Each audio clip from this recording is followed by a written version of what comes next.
So with season 2 reloaded, Outbreak got a ton of new radios that have been quite interesting, but one stands out more than all the other ones, and this one radio is kind of a big bombshell, to be completely honest. If everything is as it seems, it really is expectation shattering for this Dark Aether story in the future. And why that is because one of these radios seems to suggest that Eddie or Richtofen was in this storyline, and an emphasis on was, because it seems like that he may have been here, but he died before anything of significance even happened. And as I mentioned, if that's the case, it just is throwing everything off, because everyone's expectations for this story and its future involved Eddie or Richtofen. So if he's just dead and gone forever, I mean, everything's just thrown out the window. But regardless, what I want to do for you guys now is actually play that radio for you, and we can see exactly what's going on here.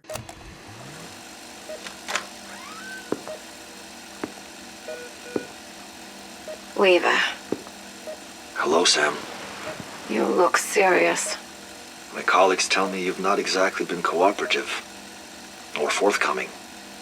Instead, you've been evasive. Obtuse, even.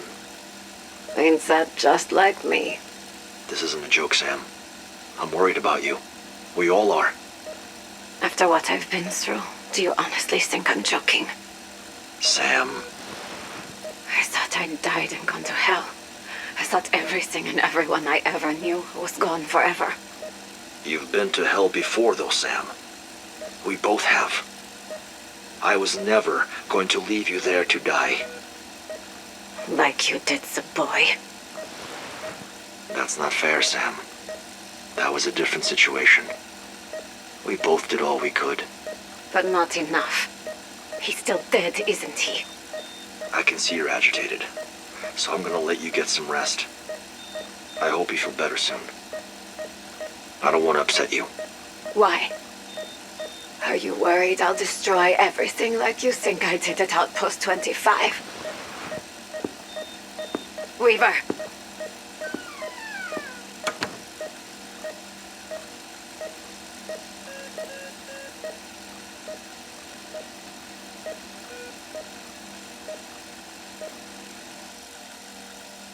So you guys heard it, but the significant lines from that are these two. One from Weaver, one from Samantha, and one of them is when Weaver says, "You've been to hell before though, Sam. We both have.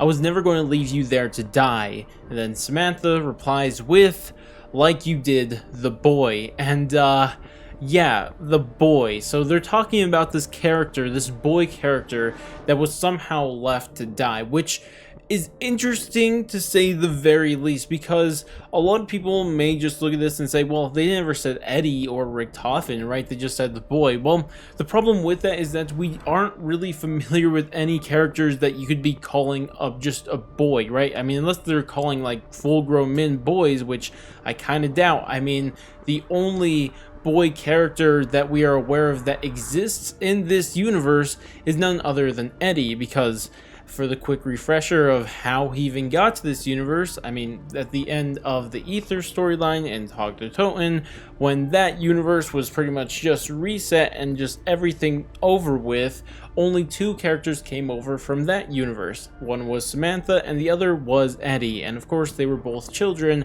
when they came over here, which of course would mean that he is the only boy character that we are currently aware of that could fit this role of someone being called a boy. I mean, this is the exact same logic we used in previous Samantha Diary entries, that we assumed that a boy character was in relation to Eddie, so we are keeping that same logic here. But even with all that said, I'm not entirely sure that Eddie is written completely out of the story and that he just died sometime in the past and it's over with. And my main reason for this is because of that Maxis diary entry that I mentioned before. And the reason why I think that, well, pretty much we just read it again and then I think you'll see exactly why I think that is the case. But what it said was, sometimes I find it hard to sleep. Even though I look forward to it, when I dream I see faces of people I care about and faces of people that don't care about me. Sometimes it's hard to distinguish between the two, but one face stands out from all the others. A face of a child, a boy. He is lost, damaged. I want to help him, but somehow I feel he is dangerous. Dreams are unreliable witnesses, as too am I. Sometimes I find it hard to sleep. And this is just very, very interesting because this diary entry and the radio both have mention of this boy character. And if we assume it's the same character, and if we go on the assumption it's still Eddie, it just isn't something that you would normally say about a character that just died a long time ago and has no significance on the future of the story, right? I mean, you don't say the face of a child, a boy, he is lost, damaged, I want to help him, but somehow I feel he is dangerous. I mean, I don't know exactly, I'm not exactly a writer here, but I think I recognize foreshadowing when I see it, so you don't foreshadow for something that is just not existence, right? I mean, you just don't do that most of the time, at least you would imagine. So to me, I feel like you don't do something like this if they're just going to say this boy character or Eddie just died years before anything of significance even happened. And this is my major gripe with believing that Eddie is just dead at this point, which I just don't know. I just don't think it makes much sense because of the character Eddie and Richtofen that everybody loves, that they know everybody wants back, and then on top of that, just the story they've told thus far, it just doesn't make too much sense. But of course, you can't imagine that they would say this for nothing either, because I did say that you don't foreshadow at a character being important and then just say he's dead, but you also just don't say he's dead for no reason either, which really throws the big wrench into this, because if he is going to be important in the future, but now they're saying he's dead, what is that doing here? I mean, there is a possible out they wrote in here, because we do have Weaver say that I was never going to leave you there to die, and then that's when Maxis said, like you did the boy, so kind of implying that they left the boy there to die, but maybe he didn't actually die. I don't know. That could possibly be an out they left there, or he could have actually died, or, you know, was saved at the last second, has some dark Aether voodoo stuff going on. I mean, there's a lot of different ways to look at it, but regardless, it is just interesting to say the very least. And personally, whether or not this boy is Eddie or if he's dead or not, I just think that he's going to have some significant role to play in the future, because again, you just don't foreshadow at this character being important just to kill him off just in the next piece of intel, right? That just doesn't make any sense from a storytelling perspective. But before I end this video, I do want to mention one thing that really caught my eye, because it's something that I was interested in, and the second I heard Weaver say it, it made me think back all the way to a radio back when the game first launched on D Machina. But the line I'm talking about is when Weaver says, "You've been to hell before though, Sam. We both have."